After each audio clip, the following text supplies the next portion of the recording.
Good morning, everyone. This is the March 18th Frontenac County Council meeting. I want to welcome everybody, the council, staff, and visitors. And I want to remind everyone that we begin this gathering by acknowledging and celebrating those traditional lands as a gathering place of the First Peoples and their ancestors who are entrusted to care for Mother Earth since time immemorial. We do so respecting both the land and the Indigenous people who continue to walk with us through the world. Today, the county is committed to working with Indigenous peoples and all residents to pursue a united path of reconciliation. The first item on the agenda is a closed session. We have no closed session today. There are no addendums to the meeting agenda.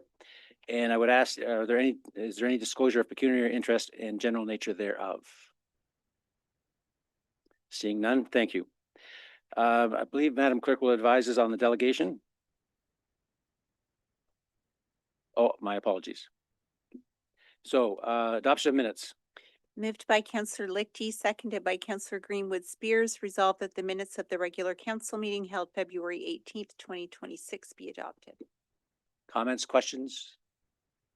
Seeing none, all those in favor? Passed.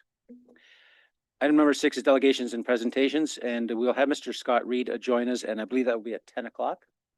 I believe so.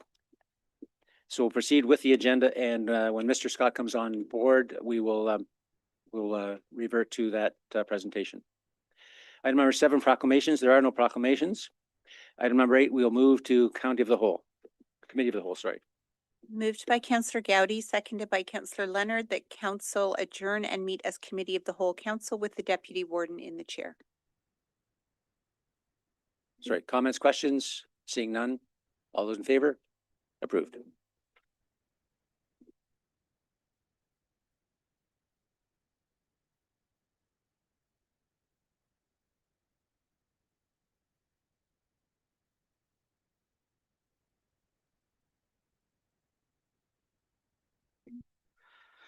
Thank you. And the first order of business is CAO briefing.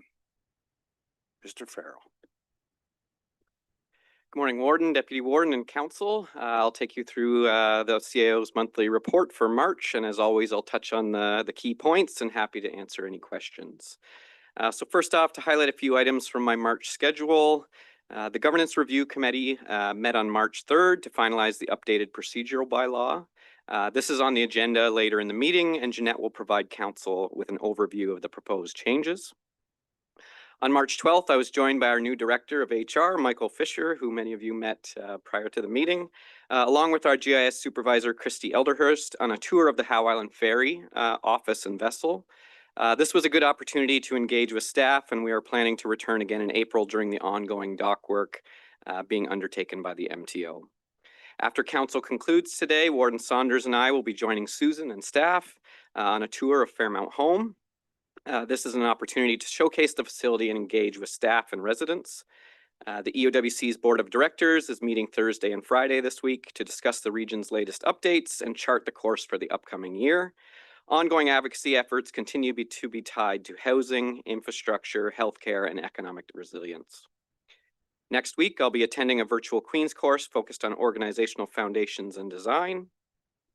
And finally, ALTO is hosting a roundtable discussion with municipal staff on March 26th, which Joe and I have registered for.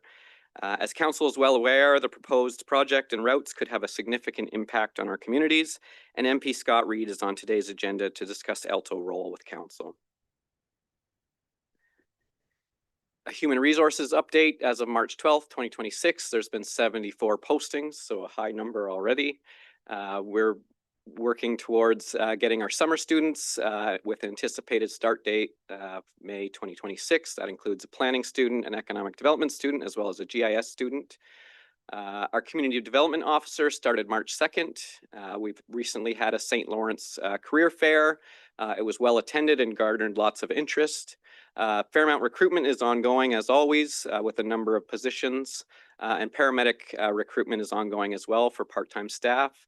Offers are going out as references are completed and successful, and onboarding will begin in May 2026. The slide says we're awaiting OPSU bargaining dates, but we now do have dates scheduled for April 22nd and 23rd, and we have ongoing mediations and arbitrations day to day. Some highlights from our paramedics include hosting a ceremony at our Woodbine base to reunite several of our paramedics with a recent cardiac arrest survivor. Paramedics also had the opportunity to recognize members of the public who initiated resuscitation efforts prior to paramedic support. There was provincial coverage related to this story about bystanders Tyler Ewell, Charles Nicholas, and Samantha Armstrong, who provided first aid to resident Tim Keeling, who was in medical distress on the road last summer. We have also welcomed our second Switzerland paramedic student who is completing an internship with us this summer. In honor of Pink Shirt Day, both residents and staff at Fairmount Home sported the color of kindness to actively promote inclusivity. Residents as well as staff from across the organization were happy to take pictures in support of anti-bullying. On April 16th, a coach from the Registered Nurses Association of Ontario will be providing in-person BPSO champion training at Fairmount Home. This slide highlights the 7 roles of best practice champions, which include leading change, promoting best practices, engaging, collaborating, and communicating a shared purpose. Total measurable digital engagements for February are in line with the numbers we saw in January and are up a very strong 37% from the same period a year ago. Top social media posts included Family Day weekend and Pink Shirt Day. To follow up on a question about ferry communications from last meeting, commenting is disabled on the Ferry X account, which leads to low engagement numbers, but most engagement for the Howe Island Ferry comes from the direct email subscriber list. Anyone can subscribe to receive email updates through the website, and there were more than 9,000 emails delivered through this service in February. We have also completed the transfer of county website services to a new vendor in February. This change will result in increased flexibility, lower long-term costs, and standardized workflows. It also substitutes an all-Canadian vendor for the previous US-based one. While we continue to process planning applications from 2025, the level of new applications was still low in February due to weather conditions. Economic development staff are actively working to attract primary care practitioners through our healthcare and our community efforts. To support these efforts, Frontenac Business Services will now offer a medical practitioner recruitment loan.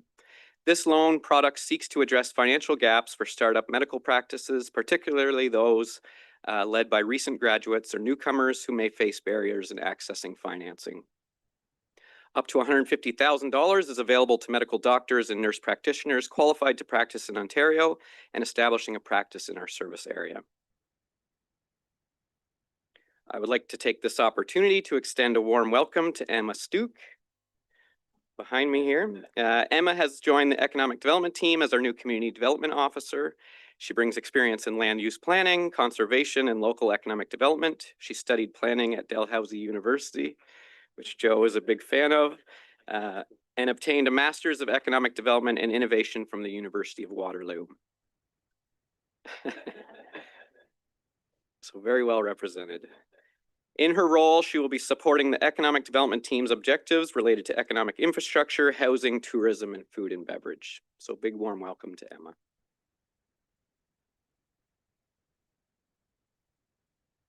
On March 4th and 5th, the county held another successful round of Lean Yellow Belt training.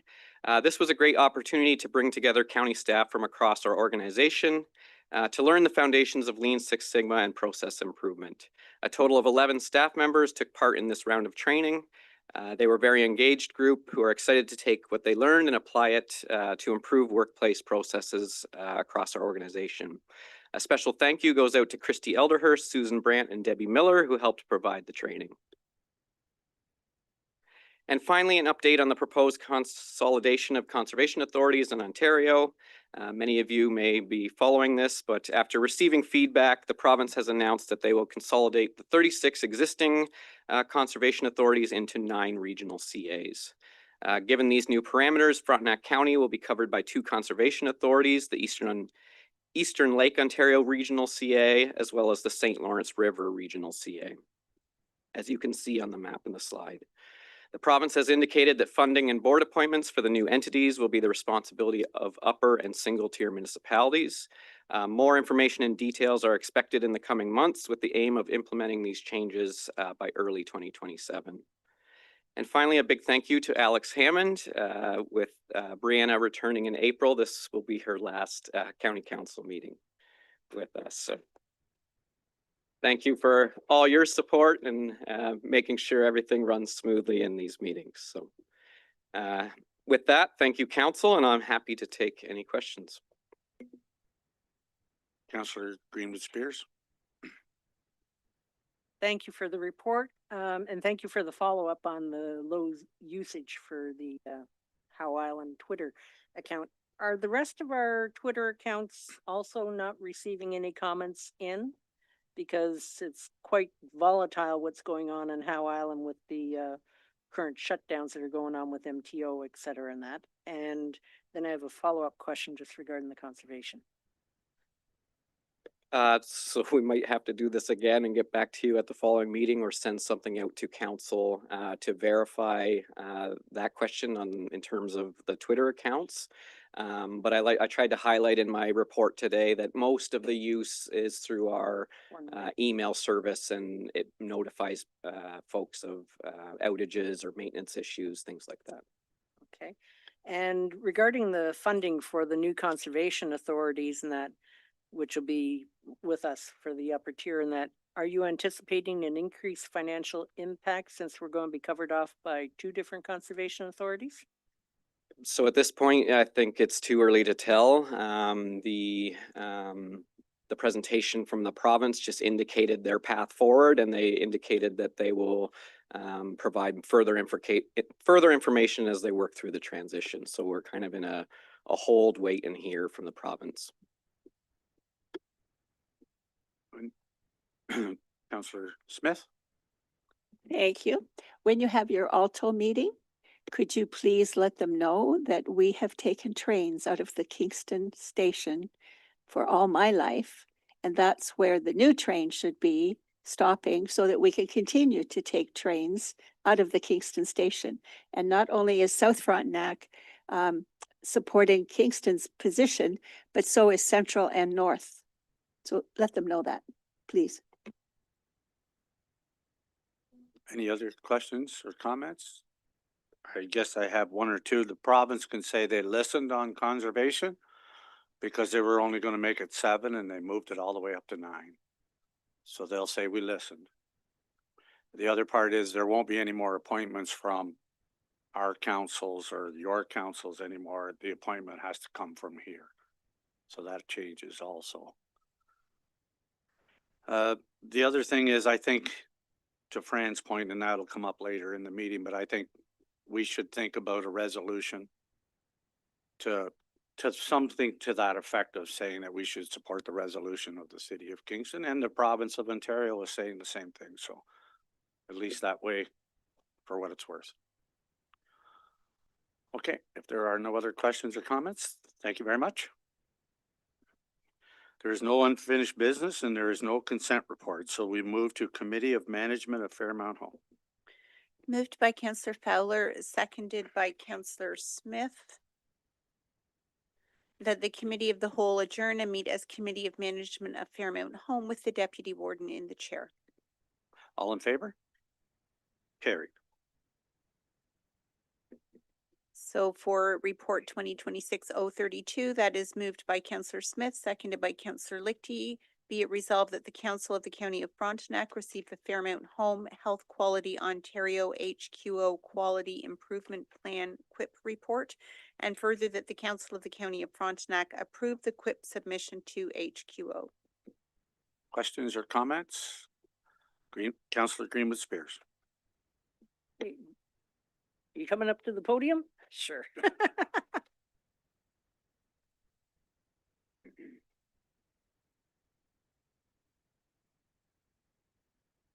I was very pleased to see that the fall incidents that have been targeted as the #1 priority.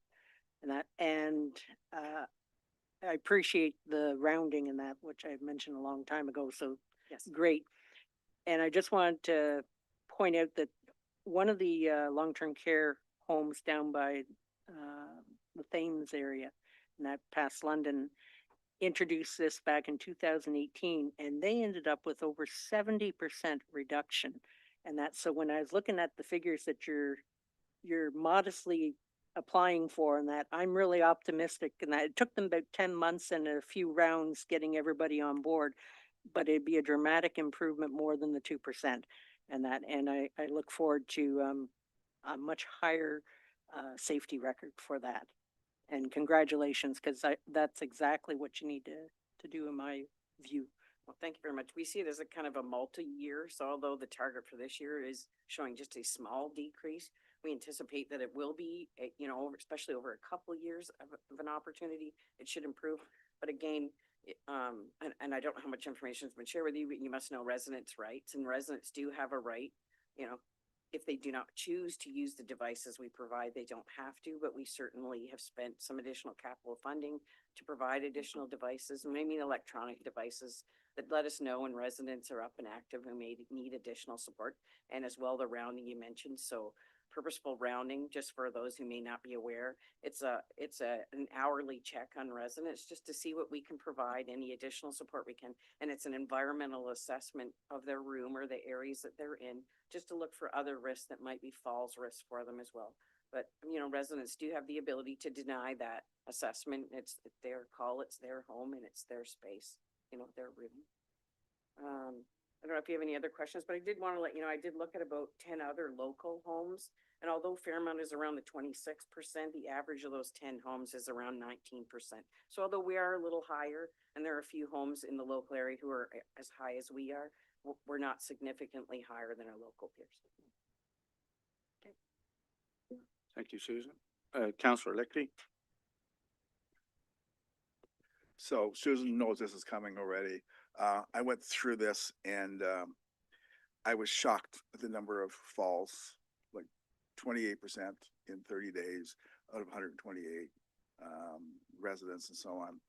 And I asked why, and would you give me the explanation? Because I found the explanation just mind-boggling. I mean, it's good, I understand it, but would you tell us, give us a little more definition as to why, or information as to why it's so high? Well, as to why Fairmounts is so high, I would say we have a few residents who, as part of their responsive behaviors, is to place themselves on the floor. So, you know, we place mats, et cetera, on the floor, but ultimately it's their decision. And if it's unwitnessed, we have to treat it as a fall. Even if we know that that's a regular behavior, you have to treat it as a fall. You have to continue to do a head injury and an injury monitoring. It's just a part of the process and the care for the residents, but ultimately it's their decision, the residents' decision.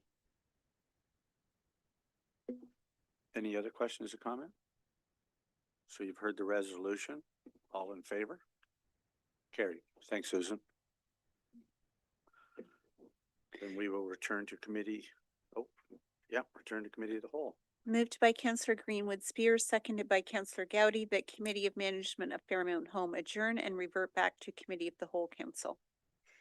All in favor? Carried. Recommended reports from the Chief Administrative Officer.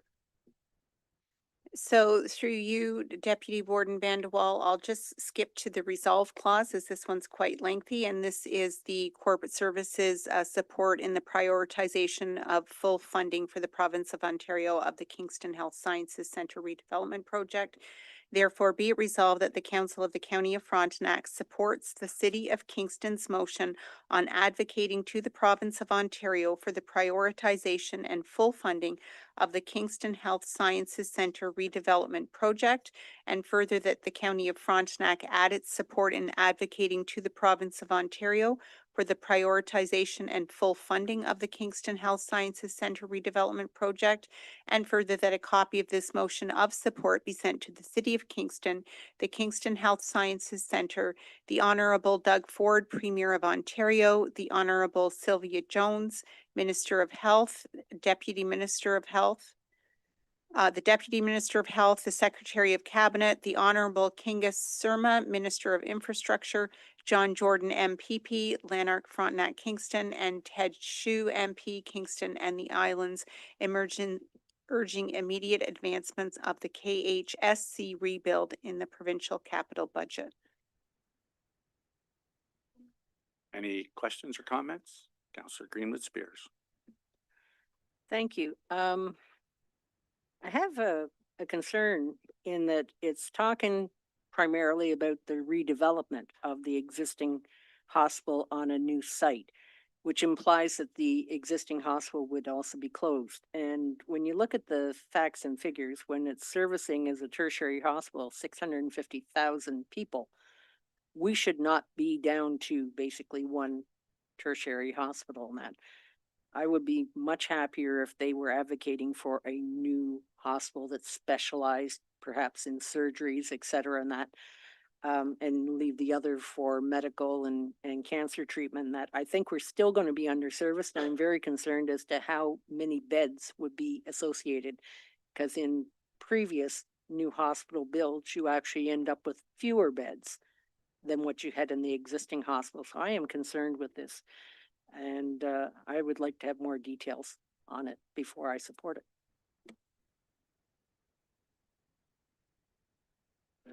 So we can reach out to the University Hospitals Kingston Foundation who requested this motion. I'm not sure if they're actually closing down the downtown hospital or if this is just an additional one, but she has indicated that she will be coming to County Council to address this issue as soon as the plans are fully in place, but we can certainly reach out with those questions to get council some answers.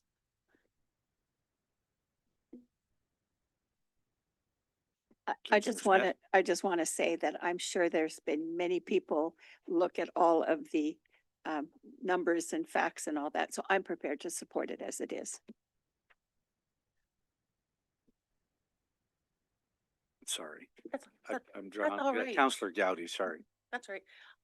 I would just like to say that I've spoke to a lot of people in the northern area, and they're very supportive of having a hospital just south of the 401, that the access is going to be much easier and more effective for them for parking, for getting from the north to the south rather than having to go all the way down to the lake. So I'm in the position that I want to support this because the people in our area definitely are in support of this action. Councillor Lichty. I agree. The existing hospital works, but it's landlocked. You really can't expand anywhere. We need a new campus. You know, it's going to take a number of years to get there, and we got to start somewhere. So a lot of the details have to be worked out, but in general, I'm in favor of this. I think we supported it at our council because they didn't come asking for money for starters. They just asked for support. So we have no issue with supporting people that don't ask for money. And secondly, it is that 38 corridor, and for our municipalities, that obviously is huge. Especially if we're going to build housing in Verona, we're going to do all of these things, and have it right on that corridor would be very, very great idea. So if there are, Greenwood Spears. If we could get from the province a guarantee that there'd be at least 100 new beds added to the current bed count, that would be impressive and important, because at this point in time, as I said, historically, you end up with fewer beds. And having very recently visited a friend in the hospital where they were still lined up, not only in Emerge, but in the corridors, any reduction in beds for hospital care would not be welcomed in this area. Thank you. And I'm sure that's why they're trying to use the number of how many people they're trying to service. So that would have some impact on the number, hopefully. At this time, I wonder, because I see Mr. Reed is here. Oh, sorry. All in favor of supporting this motion? Opposed? Carried. Did you want to revert back because Mr. Reed is here? Just keep going? Okay. You can wait, Scott.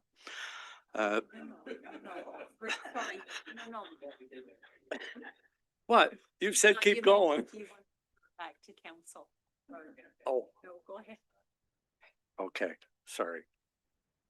So do you want me to? Yeah.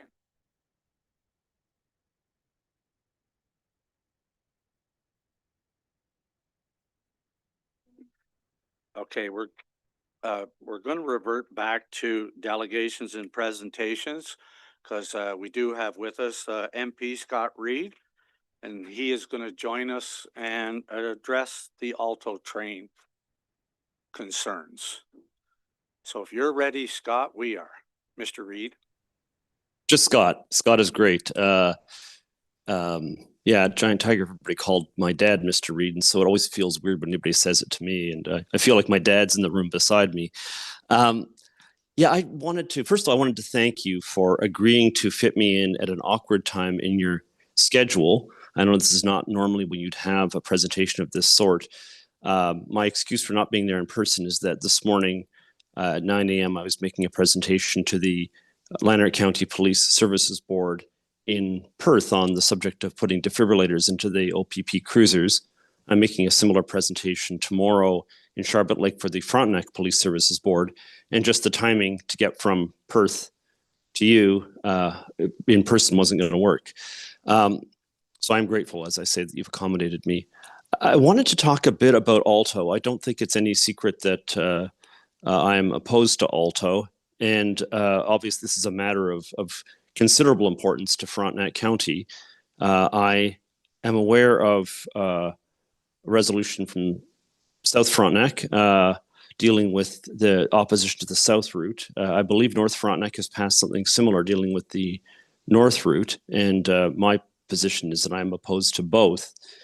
And I think we all should be opposed to both. And I was hoping I could just take a minute to run through first what my worries are about the future of ALTO if it goes down the course I think it's likely to go down, and what we can actually do to perhaps cause the project to be abandoned, because I think there's a real possibility that we can convince the government to do that. So the fear I have is actually that ALTO will be revealed to be an uneconomic project that doesn't make sense, and it will be halted partway through. But the halting won't take place until after much of the damage has been done. I look at the obvious parallels to ALTO, the strongest parallels from recent Canadian history, and they are the airport at Mirabel and the airport, or the proposed airport at Pickering that would have serviced Toronto. Both of these were introduced around 1970, 1969 in the case of Mirabel, 1972 in the case of Pickering. And assumptions were made as to the cost of these projects, as to the need for the projects, and as to the anticipated number of flyers who would be using the projects, all of which were wrong, and all of which were wrong in the sense that ridership or usership was much lower than expected, and costs were much, much higher than anticipated. Timelines were also incorrect. And which, by the way, is a standard problem with mega project planning worldwide. They tend to estimate too optimistically as to usage, too optimistically as opposed to cost, and too optimistically as opposed to the length of time it takes to make them happen. So in the case of Mirabel, the thing was built, 6,000 families had their farms expropriated, and then it turned out that they'd expropriated a footprint far larger than was needed. The Mirabel continues to operate as a freight airport. Uses a fraction of the footprint, and there's been an effort, it's been ongoing now for 2 decades, to return the land to those from whom it was taken or to provide reasonable compensation. But it's an ongoing issue. We passed a motion dealing with, in the House of Commons, dealing with what a mess this process has been as recently as last month. Pickering Airport was initiated in 1972. Expropriations began almost immediately. And in 1975, when it became clear that the province was not going to step up with the share of the funding the federal government had been counting upon, the federal government paused the project, but never returned the land. And it considered going back and forth, will we restart the project for 50 years? Finally, in January 2025, just 14 months ago, the government decided Pickering is dead, and the land that had been expropriated is now going to be largely placed. Excuse me. It's going to be largely placed into Rouge National Urban Park. Of course, the people from whom that land was taken are also dead.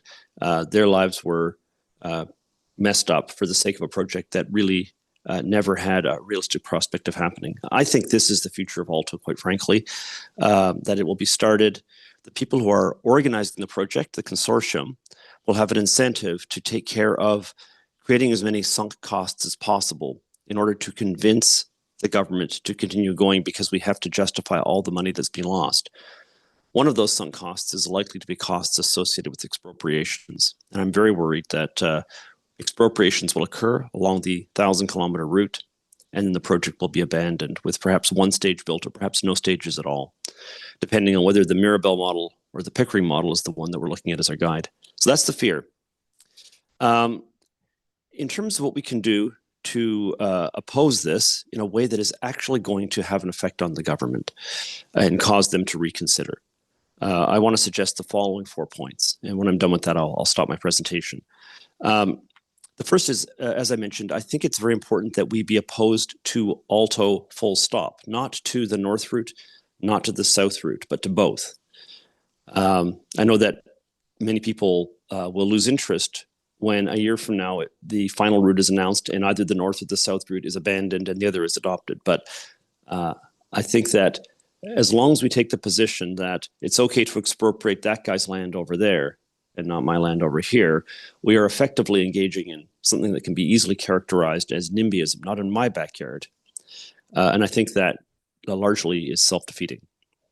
The second thing I want to say is that the fight against ALTO is a marathon, not a sprint. I know that people are very focused on the fact that there is a impending deadline for the ALTO consultations, March 29th, which has now been extended to the end of April.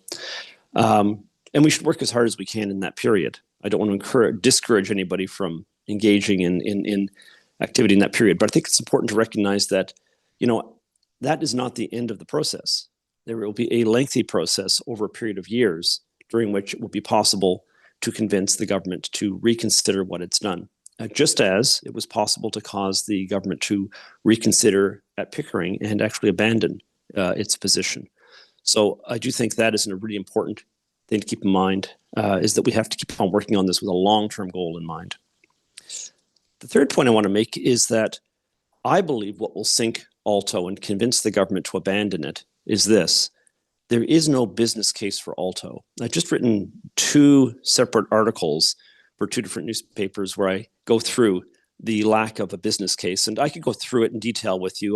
The basic summary is just this. Once again, cost estimates are probably optimistic, although we don't know that for sure, because it's actually very hard to tell at all what the costs could be. But certainly the $90 billion high end of their estimates is likely to be a low end for where we're going.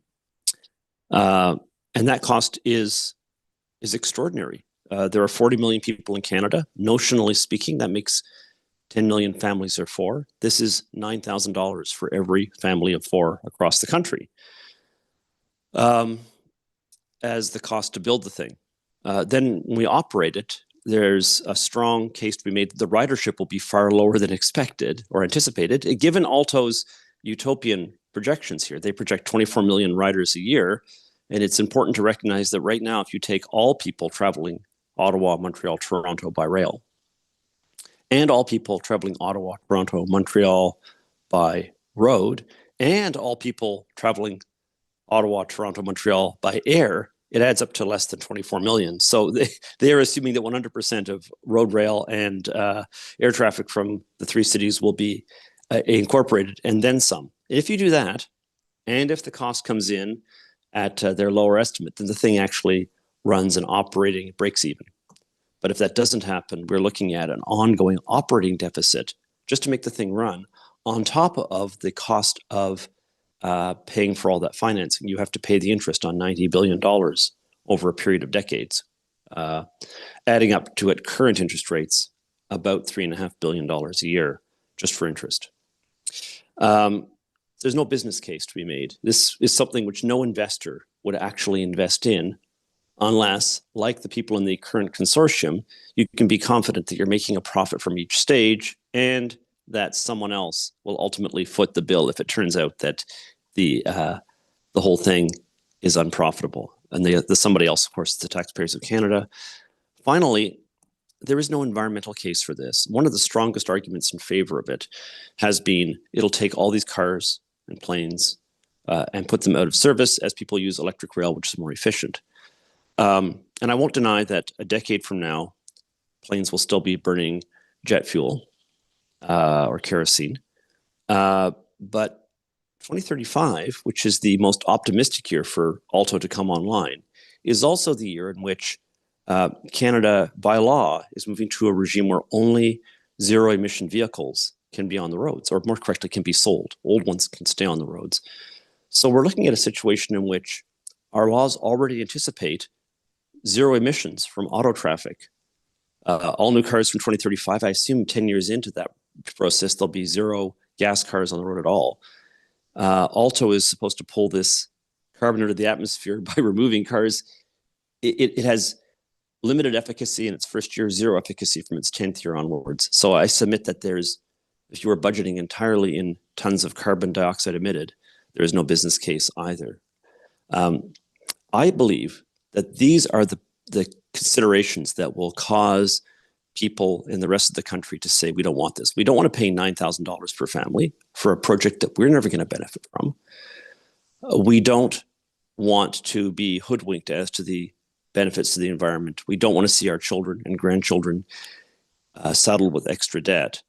I think those are the kinds of considerations that will cause people who don't live in the corridor to say, we too oppose it. And given the size of the debt that's being imposed on them, I believe it's enough that people will be willing to take various actions. The simplest one they can do now is signing the electronic petition that is available for them. And in so doing, present the government with the consideration that this is also not a good project in a third kind of math. It's not good in dollars and cents, it's not good environmentally, and it's not good in the language that all governments speak, which is electorally. This is going to cost us votes everywhere. If we can convince them of that, I think they'll stop it. And I am hopeful that if we take the approach of doing this, reaching out to all Canadians, and of understanding that we have to keep on pursuing this, that it is a marathon, not a sprint, we may actually be successful. I will stop there and turn things back over to you, Ron. Thanks, Scott. Are we allowed to ask you some questions? If you're willing to, I'd love to answer questions. Okay. I'll start off with Councillor Fowler. Thank you very much for coming and speaking to us today. I do remember the Pickering Airport. I knew people that lived there and how devastated they were. Also, the other thing that concerns me a lot is that this type of train will leave a scar on our environment. It'll separate all sorts of homes and peoples and transportation and everything. I'm glad that you're speaking out against this. Thank you very much. Councillor Greenwood-Spears. Thank you for coming and sharing your views on that. I have a couple questions on that. One is, are you aware of any new rail lines that have been built in Canada in the past 50, 60, 70 years? Because from my view, and that we have not made the appropriate strategic investment, not only for moving people, but also ultimately moving goods, because the rail line that's currently in place in the southern area is often overcrowded. You're put on sidings, long trains holding you up for a long period of time, and impacted. And quite frankly, the rest of the world understands the need for rail. So while it may be getting sold as a rapid transit only in that, I'm not sure if it can only be rapid transit in the end, especially if there's a higher need needed. And I look at it from a strategic investment. So when we look at the amount of money per family of four, and that, as you pointed out, it's a marathon, not a sprint. So it's an investment that somewhere along the line, Canada's got to step up to the plate, because we can't count on the existing rails that, quite frankly, Sir John A. Macdonald had enough sense to build. So I'd like to hear your response on that. Well, in terms of new rail construction, I'm not aware of any construction of new long distance freight lines. I know there'd be no long distance passenger rail laid for sure, although some has changed ownership, but that's an entirely different question.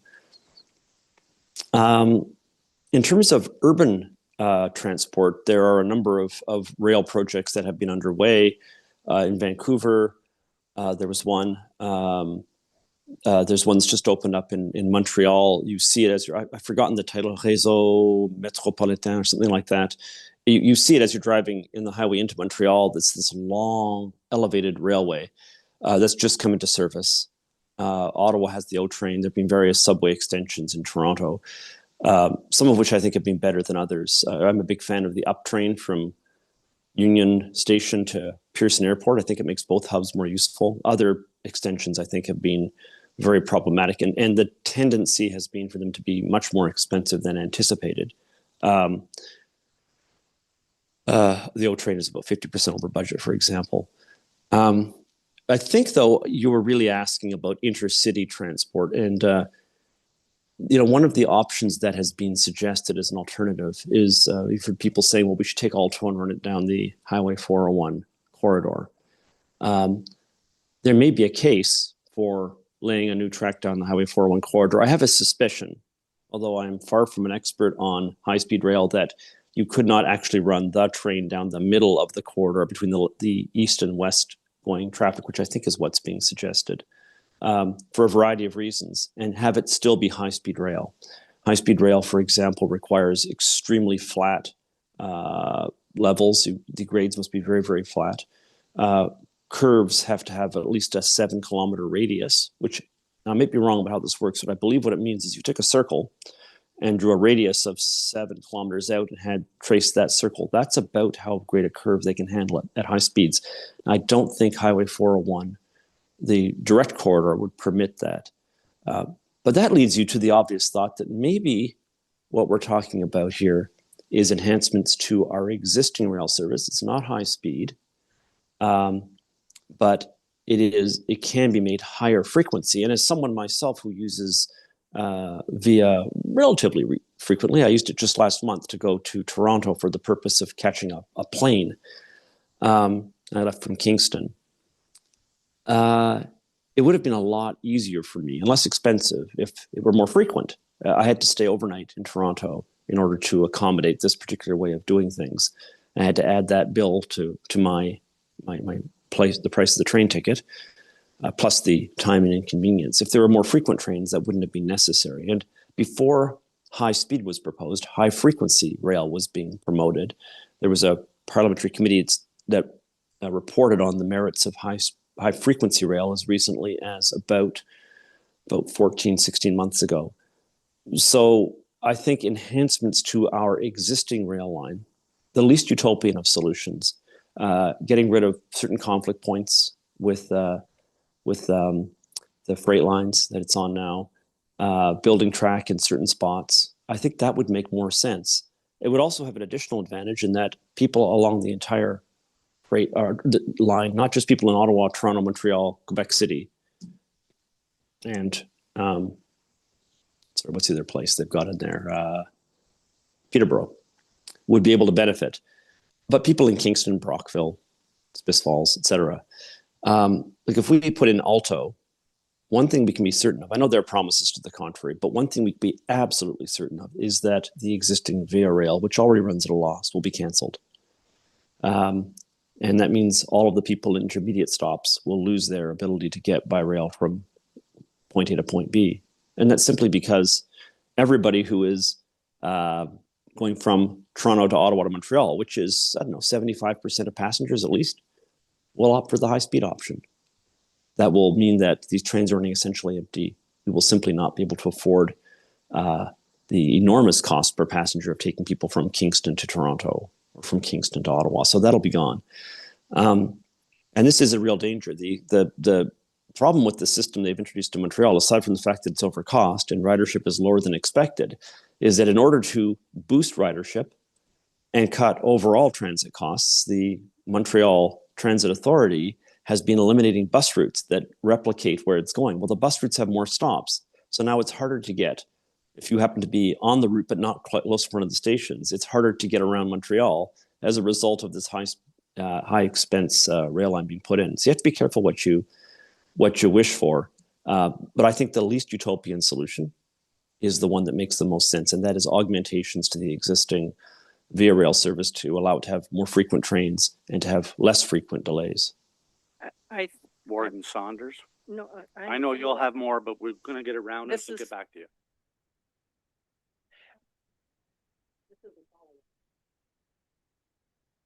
I believe there's a question from, Go ahead. thank you, Deputy Warden. Scott, good to see you again. Thank you for taking the time and discussing this important issue with us.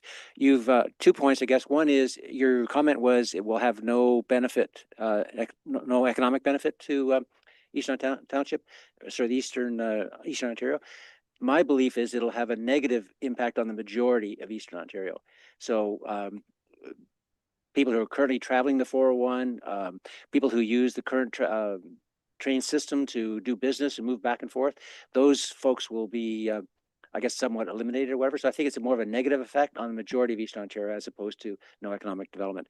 The other point, I fully support your suggestion, your thought about how do we get people between Toronto, Ottawa, and Montreal faster.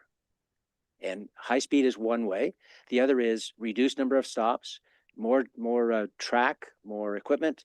$90 billion would buy a lot more trains and everything else. I think, again, as a regular user of the train between basically Kingston and Toronto, there's so many stops, and every one of those stops takes a few more minutes. And I think if we could put more track in, and if we could increase the amount of equipment on the road, we could reduce the number of stops and move people there faster as an option to just trying to go sort of move them there, get there quicker, as opposed to just trying to go faster. So I would really support anything you can do to continue to push this 401 concept. Thank you. Councillor Lichty? Thank you. Thank you, Scott, for joining us. This is really personal. There's at least 3 of us in this room that have residences within the Northern Corridor. I don't think this is particularly well thought out. I think it looks really great from a political perspective. Nice idea, have high-speed rail and so on. Look what we've got. But practically, no matter where you put it, I don't think it's going to work. I agree with you. I think it's just it's going to cost beyond what we even imagine. I'm in favor of improving via rail services dramatically. Stop nickel and diming it. Build 2 new sets of tracks right beside the existing ones. Maybe there'll be some expropriations, maybe not. But do what they can, buy some new rolling stock and make via rail a showcase as opposed to making it like something that's on its way out. Because no matter what they say, and I commuted on via rail for like 3 or 4 years. My wife did for over 10. And quite frankly, via rail is treated as the poor cousin. And you could also extend it past Toronto out to Kitchener and pick up London as well. There's another 1 million people or more on that same line. And, yes, Peterborough may suffer, but, Kingston would pick up Brockville, Cornwall, and maybe there won't be as many stops, but there's got to be another way of figuring this out with the same result. Don't have to widen 401, get the cars off the road or keep them where they are, and make via rail or a similar service profitable. Thank you. Last question, Greenwood Spears. Okay, thank you for your response there and that, but I would suggest that any of the urban commuting systems are red herrings and that, because what this is intercity.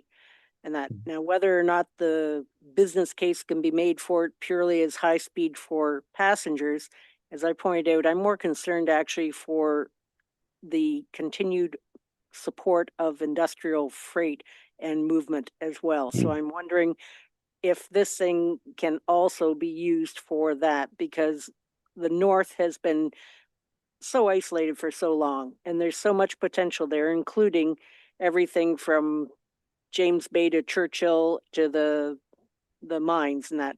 So if we don't start making some investments, then Canada is falling behind. So if you have a better alternative, I'd like to hear about it.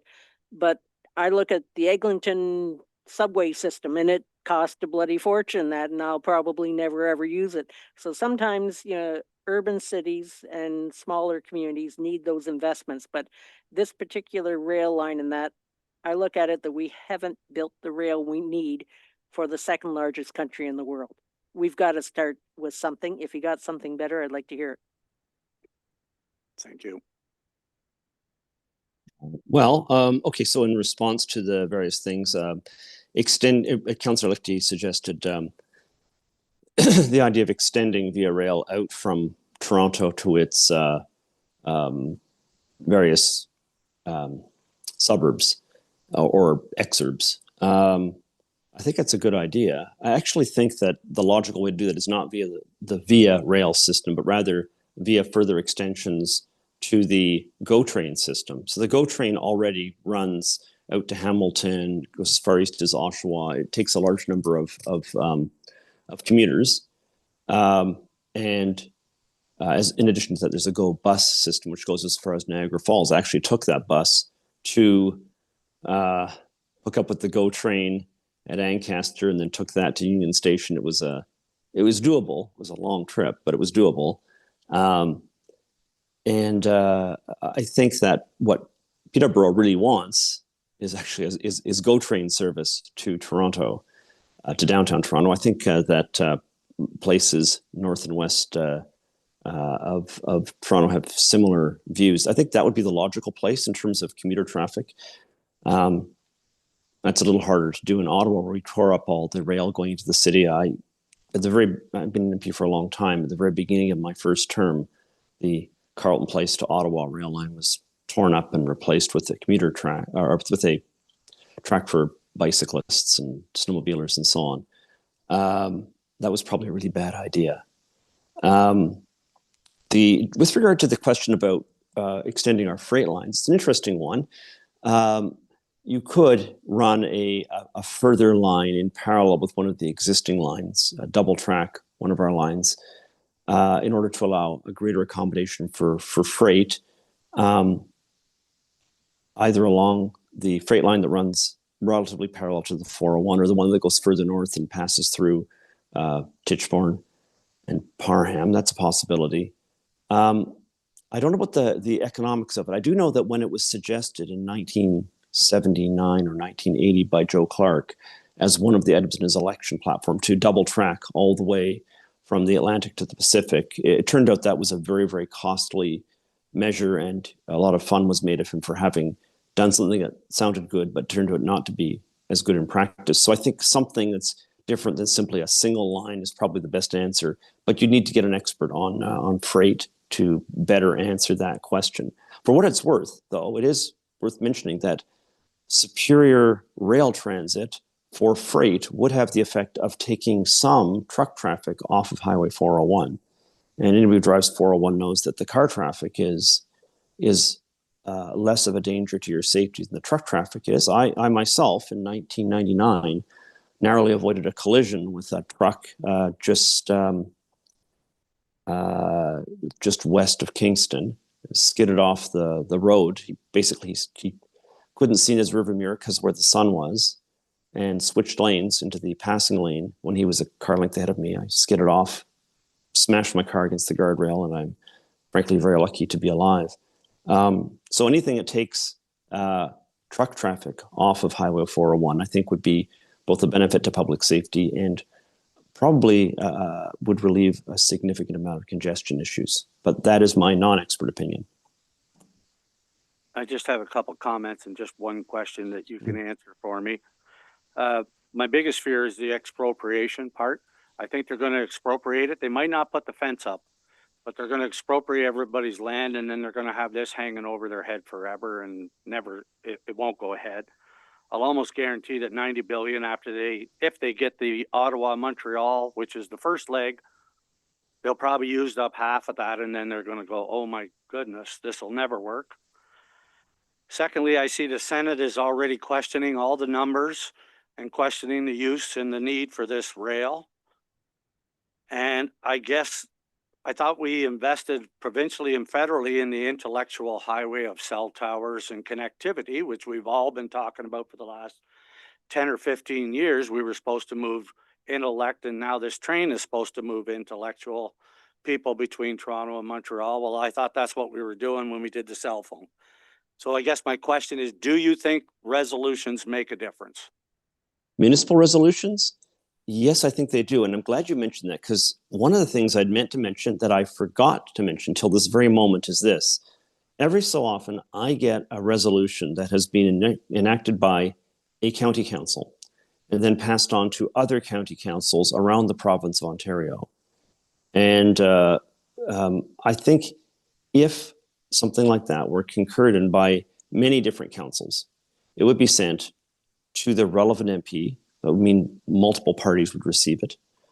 Certainly Liberals and Conservatives both, bringing it to home. Liberals, although they don't have many of the ridings along the route, they're not entirely insensitive to this issue. There are a few. So I saw that Chris Millett, the MP for the area just north of Prince Edward County, has come out against the southern route. He says he's in favor of ALTO, but against the southern route. I'm going to guess when he goes into the Liberal caucus, which I don't get to attend because I'm a Conservative, I'm going to guess that he says, listen, if you put this through, this might cost me my seat. And they listen to that kind of thing. Likewise, the seat east of Ottawa is held by a Liberal MP who would be saying something very similar. This might cost me my seat. Please make this problem go away. Yeah, that kind of thing is effective. Not necessarily the way you'd think it is, but it does create pressure on people who then pass on the pressure to the ultimate decision makers who may look at this and at other considerations like the number of people who've signed the national petition. If we get a large number signing that, and they might go, you know what, this doesn't make sense. So I agree with, it does make a difference. I also want to talk very briefly about expropriations. The other thing I think we should be doing is to be very aggressive in saying expropriations should not, there should be two things that should change about the expropriation regime they're proposing. Number one, expropriations should not take place west of Ottawa until we know the rail is going to be built west of Ottawa. The plan is to build it from Ottawa to Montreal first, and then to extend it out. But that's not an inevitability. And the likeliest scenario, as you noted, Ron, is that the first part gets built, and we realize we just can't afford to keep extending this, and that's the only part that gets built. But if the expropriations have already happened, as with Pickering, because they're relatively low cost, taking someone's house from them and paying them compensation is relatively low cost. So we should say that should not happen. The second thing we should be pushing for is that expropriations, if they happen, take place under the terms of the Expropriation Act. And the Expropriation Act is actually a pretty reasonable piece of legislation, the Federal Expropriations Act. It guarantees that if you have your house taken from you, they don't just give you the value, they have to find a new place for you to live. Make sure you have a new place to live, because that might cost more. So it's the replacement value of a place to live. If you have a business that is destroyed by something they've done, and actually, my father actually had this experience. They have to find you a new place of business. So in his case, he owned a building in what was then Hull, now Gatineau, north of Ottawa. He ran a store out of it. The government wanted it in the mid-1970s to build a new office complex called Place de la Chaudière. They had to not merely pay him full value for his building, they had to take that money and some additional money and use it to buy another building in the same neighborhood that he could use to operate a store out of. That's the kind of things that are taken care of. Also, if new access roads are needed for property that's been cut off by a piece of infrastructure, they have to provide that. If the value of the surrounding property is affected, they have to pay for that. Some of these protections are being stripped away by a provision of Bill C-15, the Budget Implementation Act. I think they should be restored. I think that although this does allow them to expropriate more rapidly and probably at a lower cost, which helps keep ALTO's costs down, this is not where the cost savings should be made. It is not reasonable to say that we're building something for the benefit of all Canadians, but we're imposing the costs on a limited set of unlucky Canadians who just happen to be in the way. It's a reasonable moral case, and I think that winning that case would go a long way towards making sure that no expropriations ever occur if, as I anticipate, the overall costs of this are revealed to be too expensive for the Canadian budget to withstand. I just want to add a slight thing about why South Frontenac and the city of Kingston supported the same resolution, other than the one that we absolutely said no to South Frontenac, is instead of just saying no, if they're going to push ahead with this, we try to give them a little bit of a reason to say, okay, if it's not just no, at least look at the 401 corridor, or the answer is still no. So That was the rationale behind it. Okay, that's very helpful to know. Okay, well, thank you very much for your time. We appreciate it. I wrote down all the points that you were saying that we should make sure we keep talking about. And we're glad that you joined us today and made your opinion, and hopefully you keep championing this when you're in Ottawa. Thank you very much. Thank you.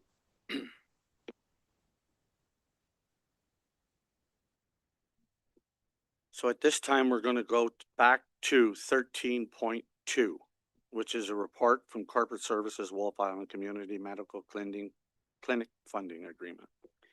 Moved by Councillor Smith, seconded by Councillor Lichty, be it resolved that the warden and clerk be authorized to enter into an agreement with the Wolf Island Community Medical Clinic for the purpose of providing the clinic with $17,500 to support the nurse practitioner pilot project attached to this report as Appendix A. And further, that council authorize the use of $17,500 from the Strategic Projects Reserve Healthcare in our community to fulfill this commitment. Comments? All in favor? Carried. Emergency and Transportation Services Response Time Standard Performance.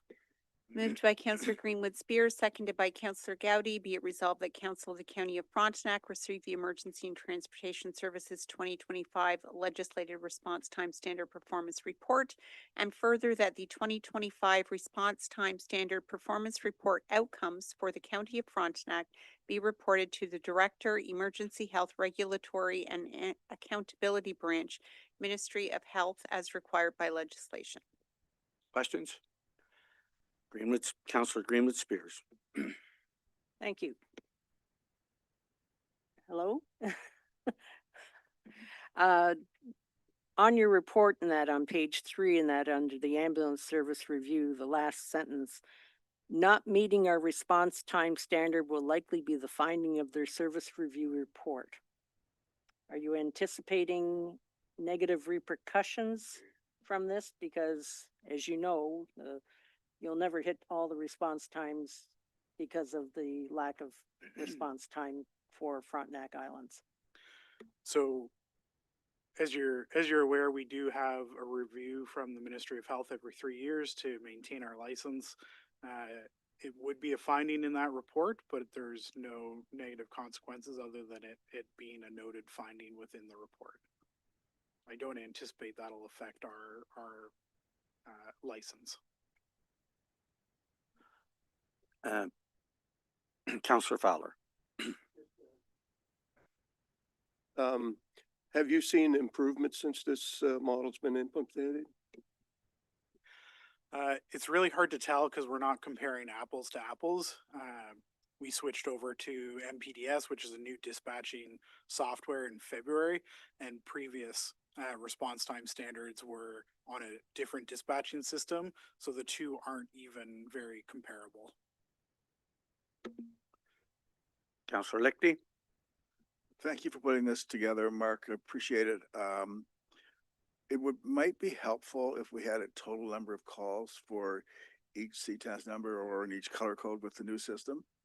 So if you have like 200 calls or 2,000, percentage means a whole lot. It means a whole lot more on 2,000 than it does on 200 because of the sample size. That was my only point. I'm not questioning the actual figures. It would just help us to understand a little bit more. Maybe we can take that into account the next time we do this. That's not a problem, and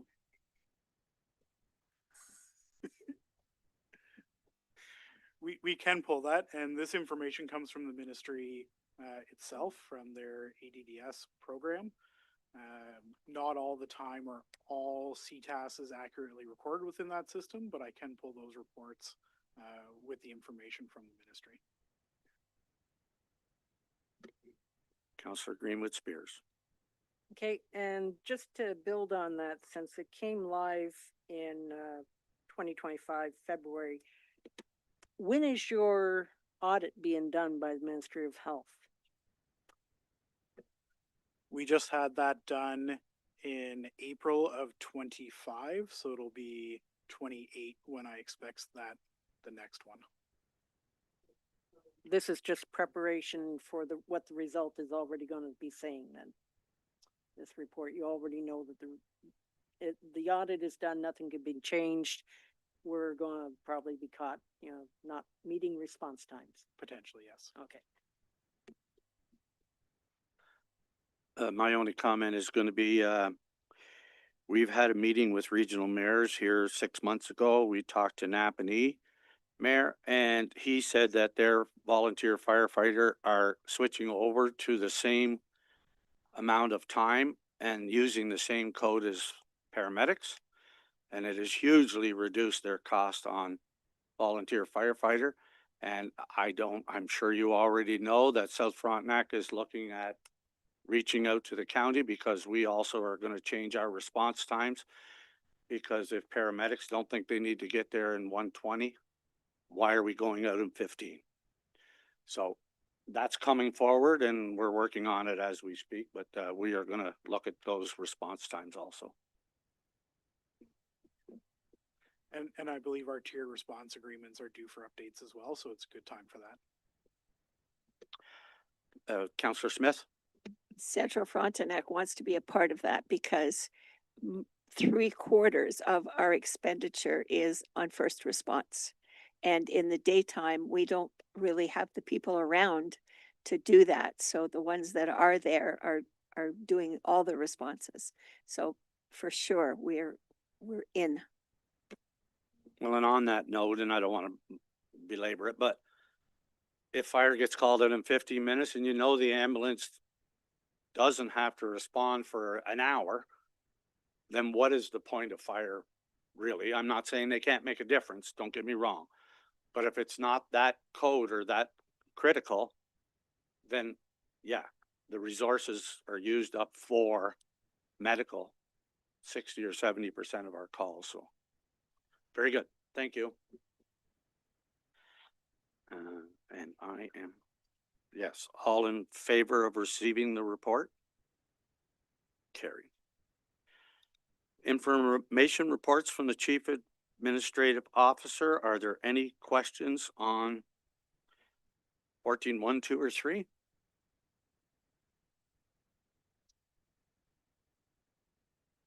Leads learning, collaborative decision-making agreement, and remunerations. Seeing none, we will move to number 15, reports from Advisory Committee of County Council Governance Review Committee. And Jeanette would like to speak to it.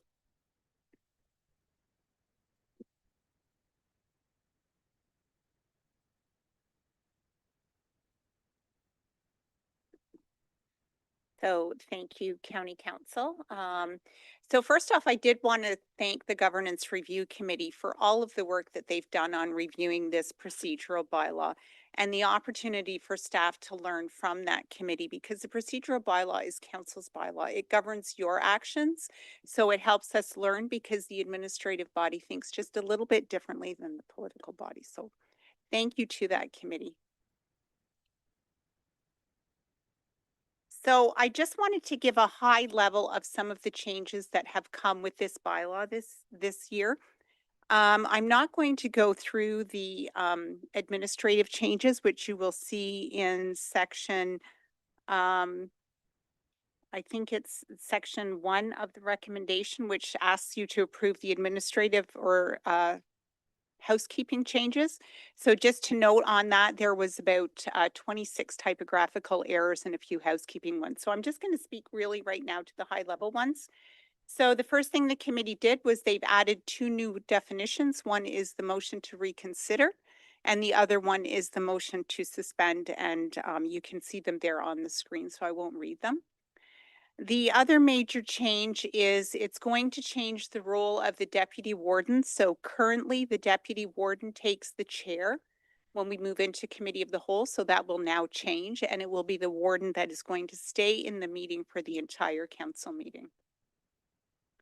The next one, section 9, is types of meetings. So as you can see there was a minor change to the inaugural meeting. The inaugural meeting really is a ceremonial meeting.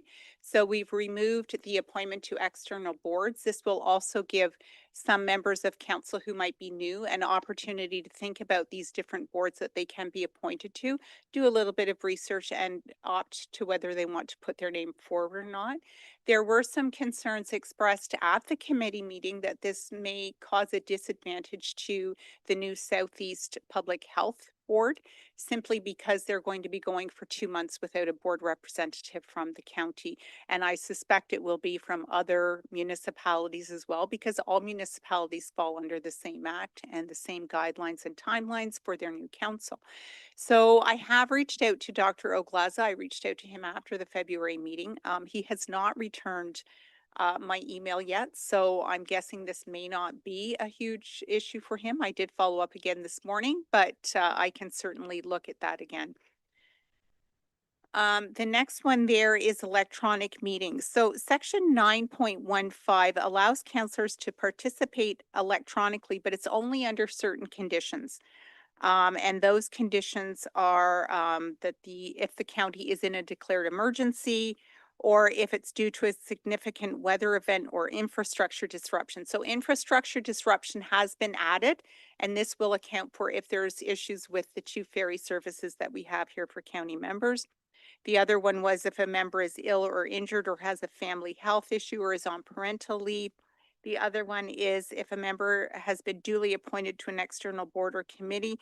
And then we've added a third one, or sorry, another one here, which is a member is attending a meeting or event or carrying out their role on behalf of their respective township. So that is something new. It wasn't there in the last time. So if a counselor is, say, for example, in BC at an FCM meeting because their township has sent them there, then they can attend virtually. Section 9.16, there's some additional restrictions. So 9.16 restricts electronic participation at certain meetings. So those are right now the inaugural meeting, at subsequent first meetings of the year, which are in November, where we appoint the new warden, or at a meeting where the yearly budget is being discussed. So they've added a new one there, which is you cannot attend virtually now at a closed meeting. And then section 9.17, which restricts counselors to only being allowed to attend virtually for 2 meetings a year. So they've added a couple of provisions here. One is that it doesn't apply when there's a joint council meeting, because those are typically done electronically to start with. And it also doesn't apply to the Frontenac Accessibility Advisory Committee. So the committee did ask us to reach out to the other citizen appointed committees to see what their thoughts were in terms of that 2 meeting restriction, and it created a heavy barrier for those who live with disabilities. So because of that, the accessibility committee has been exempt from that. The next one is closed meetings. So this is section 10. So the big thing here is that councillors will no longer be able to bring their cell phones or the recording devices into the closed session. There was some discussion at the committee level because councillors were not comfortable with just putting their phones in a box. So the wording was tweaked slightly to have these left in a safe space determined by the clerk. Section 15 for pecuniary interests. There were a couple of things added. That first one there talks about when you would declare a pecuniary interest if your pecuniary interest is in closed session. So here at the county, we do closed sessions ahead of the regular meeting. We simply do that because if there is a reporting out, it's reported out publicly. Whereas if you do it at the end of your meeting, most of the public has left by that point. So that just speaks to that one. And then clause F is a requirement under the Municipal Act that I do have to keep a running tab of all those declarations. So it just brings us in line with the Municipal Act. And then under specific rules, there were some minor changes to section 17.6. So originally the title of 17.6 said speak once, but the body of the paragraph said speak twice. So there was just a little bit of conflict there. So the committee opted to go with the ability to speak twice. Then the next major change here is under bylaws. So this will allow the clerk to make some minor administrative changes to the bylaw. So, for example, the first piece of the recommendation, as I mentioned, was to approve the housekeeping amendments. So there were 26 typos and 3 housekeeping amendments in the procedural bylaw that needed to be fixed. So this will allow the clerk, in consultation with the CAO and the warden, to just make those changes without coming back to council. Now, originally at the committee, because we did, South Frontenac had just gone through their procedural bylaw as well, and this was one of the things that they had put in there. They did have it, the clerk, in consultation with the CAO, but the committee wasn't comfortable with that. So we've added that consultation also needs to take place with the warden as well. And then the last piece there is Schedule B. So Schedule B is the advisory committees of County Council. So the first one was with respect to the Joint Accessibility Advisory Committee. So previously the bylaw indicated that the committee had to meet 4 times a year. That's not always possible, simply because, number one, the county doesn't have buildings or facilities. So we don't have a lot of information to bring to the committee unless it's policy development. All of that major work comes from the townships, and we simply were not getting anything from the townships. So to mandate the committee to meet 4 times a year, we were having meetings that lasted for maybe 15 minutes because there's simply nothing to bring forward on the agenda. So they've eliminated that need. The other one is with the administration committee. So what they've opted now to do is restrict the administration committee to simply be the 4 mayors. Before it was open, it was the warden, the deputy warden, and then a member of council from the other 2 townships. So they have changed that now, and it will be restricted to the 4 mayors, plus the warden, in case the warden is not one of the mayors of the townships. And then again, Schedule C there, you maybe can't see it on the screen because of the look, but we're just changing KFL&A Public Health to the Southeast Public Health Unit. So those were the major changes in the bylaw, and I'm open to any questions or any comments from the committee. Councillor Greenwood Spears? Yeah, you just tagged in the word unit. That's the piece that we got rid of for the Southeast Public Health. Because there's many units that we have now, so Southeast Public Health, and you got it right for the acronym this time. Thank you. I guess I have a question or a comment. You shouldn't just say that infrastructure could be the ferries because they were held up by the train. Well played, Deputy Warden Vanderbilt. That, I do have more though. So the accessibility advisory, they wouldn't have an in-camera meeting anyway, would they? Or else you're waiving that for them? Or No, so our procedural bylaw, I don't believe allows any committee to go into closed session because you have citizens on those committees, and citizens should not be privy to confidential information. And the last point is, and we're no better at our municipality either. I think that the deputy warden should have a defined role though. Whether that is, if it's a certain committee or a certain something, I think that could fall under the deputy warden, because I'm not complaining that you're taking all this work away from me, but I also still think there's a value to earning some of that money instead of just sitting like everybody else and getting paid that extra funds. I don't think that's really, I am trying very hard to use the deputy mayor more than I ever used to, but we also don't have a defined role. And sometimes that councilors are questioning why we do it then. And I think maybe there's a role there. I'm not sure what that is, but maybe there's a role. I know we could be called in if anything, if the warden goes down, but Councillor Saunders, or Warden Saunders, Thank you, sorry. Deputy Warden. I strongly support that. I think it's an opportunity for some training. Presumably the Deputy Warden at some point would move into the role of Warden, and I think the more background information you have, would be most helpful in executing that role. So I fully support your thoughts. So I would point out that sections 6.10 and 11 and 12 do set out the role of the deputy warden. The only change that we're making here is that the head of council is sitting in a council meeting. I've not seen any other municipality, whether upper tier or lower tier, where you actually have your regular council meetings and your warden or head of council is not sitting in the chair. So 6.10, so I can just quickly give you that. In addition to the responsibilities of performing the duties of head of council in the absence of the warden, you will be responsible to be prepared to assume the warden's duties, meet regularly with the warden to be briefed on political matters such as the work with the Eastern Ontario Wardens Caucus. I'm not sure that would go through our chief administrative officer, of course. Support and attend meetings of a political nature at the request of the warden and be generally familiar with executive requirements of the county. And then it just restricts you. It doesn't make the deputy warden the ex officio of any committee meetings, which is typically of the warden. To be fair though, Madam Clerk, most of those are still at the discretion.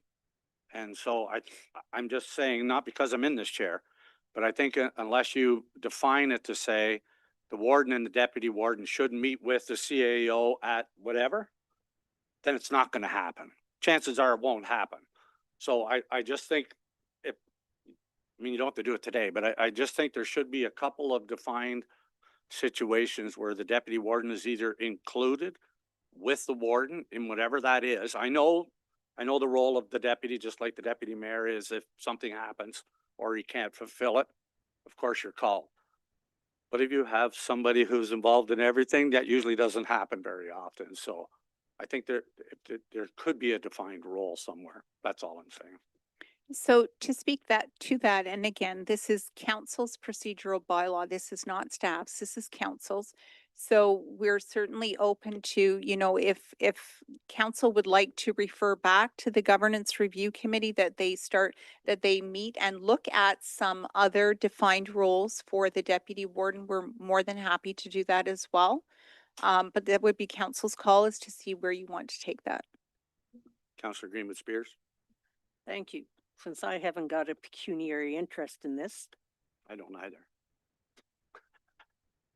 I think there's a point that was raised by the deputy warden that regarding remuneration and I think that that's going to be more appropriately dealt with at budget time because there can be a serious question as to why is there additional funding and that when a deputy position is supposed to be when the permanent position is not available. So when the warden's not available, then the deputy can step in and yes, we do have some defined roles within this, but I think it's a good question to look at because within townships and that I'm not aware. I know our township doesn't pay anything extra to the deputy role. It's not an added responsibility unless I appoint it and it's just declared because of the largest number of votes on the smaller island. And that's all. So I think that it's a point that should be discussed better at the budget committee. I actually think that's a good point. Councillor Smith? It's an interesting discussion because most times the mayors or the wardens do everything that comes up. But there are times when you just can't get to everything, and that's when the deputy should step in. However, there isn't any process, and it becomes individual wants of the person in charge. Like if Bill wants Ron to go do something, he can ask him to do that. And I guess if you set a process too tight, then it ties your hands as to what you want to do. This is not big business right now that the warden can't get to almost everything that there is. But I do believe there should be times when the warden and the deputy do sit down and do some things together. Having been in that role a few times, and if the warden's not around, the deputy doesn't always know what the next steps are to take over. And yes, they do get extra money for it in the municipality as well as the county. Councillor Lichty? I agree with what Councillor Smith just said. We pay our deputy mayor quite well. It's having to know that little bit extra and having to be available on an hourly basis. It's a big number, but in my case, for example, I'm back 40, I have a heart attack, and I call my deputy mayor from the hospital bed and said, I can't do this. Can you do this? So, you know, it was a Saturday night event and he was there. So, I mean, it's just having someone there. And I think it's up to the mayors to make better use of our deputies. Just like you were talking about, deputy warden, you're using your deputy mayor in your own municipality more than ever. I think that's important, especially as some of us begin to age a little more. Things can happen. I was. Okay, so I guess So you, I'm just thinking one thing the committee could look at is, so what we've done is we've removed act as the chair of committee of the whole. We could amend that so that it's either remove it completely, or we could amend it to say, as part of your role, you act as chair of the committee of the whole when not in council. So for example, your budget meetings are all done in committee of the whole. We could keep the deputy warden in the chair for committee of the whole meetings only, and then just perhaps amend it slightly here so that when we revert into or out of committee of the whole, the warden stays in the chair. So I think that's. if that works, when we gonna get back to the seat, we can do a quick minor amendment to that. If that works for the committee, if somebody would like to move that motion. Councillor Smith? I just want to say something about that first. Since budget is the committee of the whole discussion, that is one I think that the warden should be in the chair. It's a difficult meeting. And I think if you want to make the deputy work, give him some other work other than that one, because that is a tough one. Well, I would just like to say that I don't think we should just change it right now because obviously we've got all different kinds of opinions, even on funding. And so let's just leave the suggestion the way it is now and the committee can relook at it again and bring another suggestion if they want. Oh, is it 4 years? Okay, well then. Anyway, hold on, Jeanette. Kevin wants to say something. I just wanted to thank Jeanette for all her hard work on this, and especially the committee as well. It was a very engaged group and very thorough. So this went in front of the committee a number of times, and we've landed in a good spot that's before council now. So a big thank you to Jeanette as well as the committee.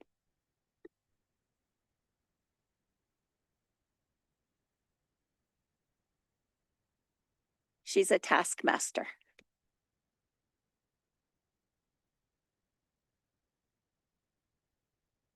So at this time then, do we need to accept that report or? Okay. So for the governance review committee, the motion is that the report received from the governance review committee we received and adopted. That's moved by Councillor Leonard and seconded by Warden Saunders. And there's two reports in there. The first one is all of those changes and amendments to the procedural bylaw. And then the second one in there is to say, change the time and location of the inaugural meeting in November. Right. Any other questions or comments then? Seeing none, all in favor? Carried. Then we're gonna go all the way over to return to council if I've got my numbers right. Moved by Councillor Fowler, seconded by Councillor Smith, that council revert from committee of the whole council to council. All in favor? Carried. Thank you.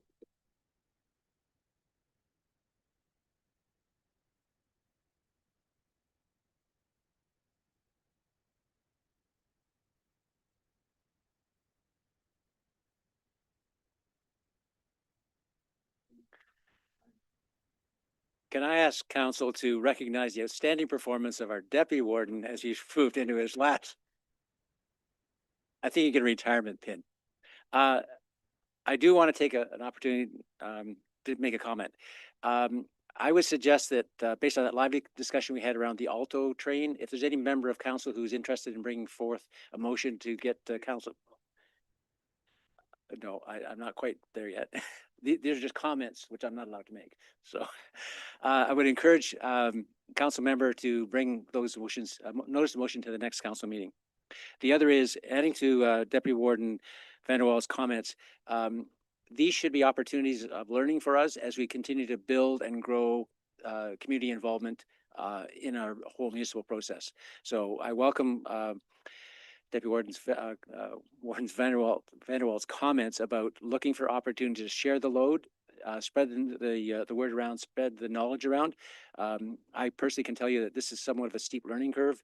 I was advised of that by former Warden Litke, and I think we can make the role more effective if there's a little more pre-work and opportunity to engage in other aspects. So thank you for that very lively discussion.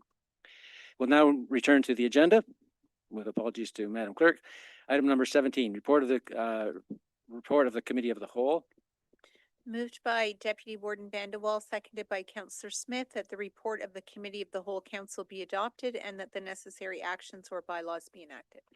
Comments, questions? All those in favor? Passed. Thank you.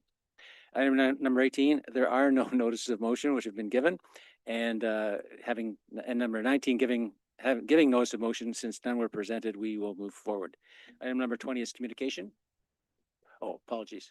Well, I think 19 is saying that I'm going to serve a notice of motion for the next meeting about the ALTO train. Thank you for that clarification. Thank you. Duly noted. Thank you. Item number 20, communications. Item number 21, other business. Seeing no other business, move to item number 22, bylaws, general bylaws, and confirmatory bylaw. 22.1, first and second reading. Moved by Councillor Greenwood Spears, seconded by Councillor Gowdy, resolved that leave be given to the mover to introduce bylaws 1 and 2 that have been circulated to all members of County Council, and that bylaws 1 and 2 be read a first and second time. Comments, questions? All those in favor? Passed. Item 22.2, third reading. Moved by Councillor Greenwood Spears, seconded by Councillor Gowdy, that resolved that bylaws 1 and 2 be read a third time, signed, sealed, and finally passed. Comments, questions? Seeing none, all those in favor? Passed. Item 22.3, bylaws. Okay, thank you very much. And then item number 23, a motion to adjourn. Moved by Councillor Fowler, seconded by Councillor Leonard, that the meeting hereby adjourn at 11:01 a.m. All those any questions or comments? All those in favor? Passed. Thank you.